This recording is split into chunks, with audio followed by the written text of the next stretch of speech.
अस्सलाम वालेकुम व्यूअर्स, कैसे हैं आप? उम्मीद है सब खैरियत से होंगे। साढ़ा तो इत्थे सिंगापुर बनया होया। सिंगापुर साढ़ा एक रिश्तेदार गया सी, वो दसदा सी कि उत्थे वक्फे वक्फे ने थोड़ी थोड़ी हल्की हल्की बारिश होंदी रहिंदी ते बदल होए रहिंदे। साढ़े भी इत्थे इदां दा ही मौसम है।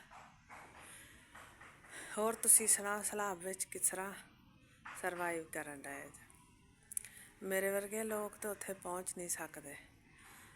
साढ़े अपने इलाके में इत्थे बाज़ारां तक पानी आ गया सी ते बंदियां ने रात पै पू के बन्न बन्ने जाके उत्थे पिच्छे ते करेनां खड़ियां ते कुछ बचत हो गई। शुक्र अल्लाह दा पानी घरा तक नहीं आया, बाहर ही रहा। ते अज दी गल एह् है कि जेह्ड़े सैलाब दे विच बाबेआं दियां कबरां रुढ़दियां जांदियां, ओह् विखाओ उन्हां लोकां नूं जेह्ड़े बाबेआं नूं बहुत मनदे आ। जेह्ड़ियां सुनियां सनाइयां गल्लां दे उत्ते बड़ा यकीन रखदे आ। ऐसियां औरतां नूं सनाओ जेह्ड़ियां पीरां कोल चल जांदियां औलाद मंगण, पैसा मंगण चल जांदे, नौकरी मंगण चल जांदे, मन्नतां चढ़ाउण चल जांदे। ऐसे लोकां नूं विखाओ ताकि उन्हां दा अमान वधे ते उन्हां नूं अपने कीते ते शर्मिंदगी होवे। सिवाए रब तो किसे तो नहीं मंगना चाहिदा। हाँ, जे रब देण च देर करन डया तो फिर थोड़ा सबर करना चाहिदा। कदी ना कदी तो तुहाडी वारी भी आएगी ना। लेकिन मरिया है मंगना कित्थों दी अकलमंदी है?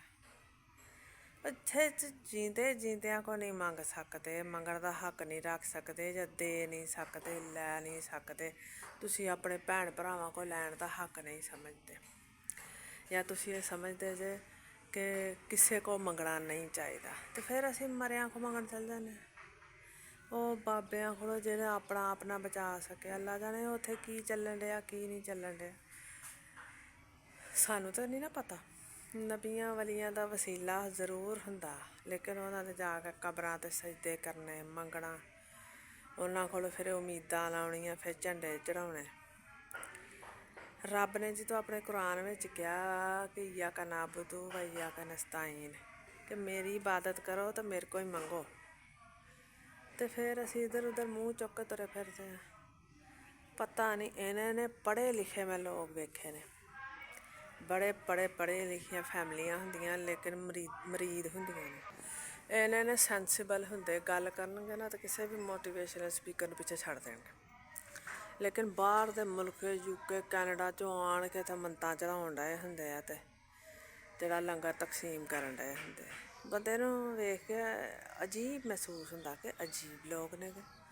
दरबारां उत्ते पैसे सुट्टन डए ने, उत्थे मंगण वालेआं नूं देण डए ने, ते बाहर जेह्ड़े लोग आ जेह्ड़े मुस्तहिक ने भुक्खे मरन डए ने। एह् सारियां शैवां ना इंसानियत दसदियां ने कि किन्नी क साढ़े च इंसानियत, किन्नी क साढ़े च अक्ल आ, शऊर आ। ते वैसे तो किसे नाल गल करो तो पता लग जांदा उस वेले कि इहनूं किन्ना क शऊर है वा, मत है वा। ते इन्हां सारे कम्मां तो भी ना अपनियां करतूतां दा पता बंदे नूं लगदा, ईमान दा पता लगदा, जन्नत जहन्नम दा पता लगदा।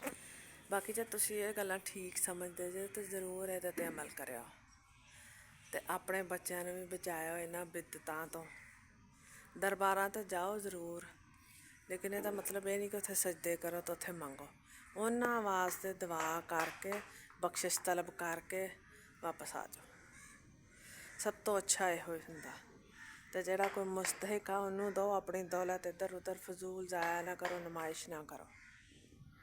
अपना ख्याल रखेओ, खुश रहो, अल्लाह हाफिज़।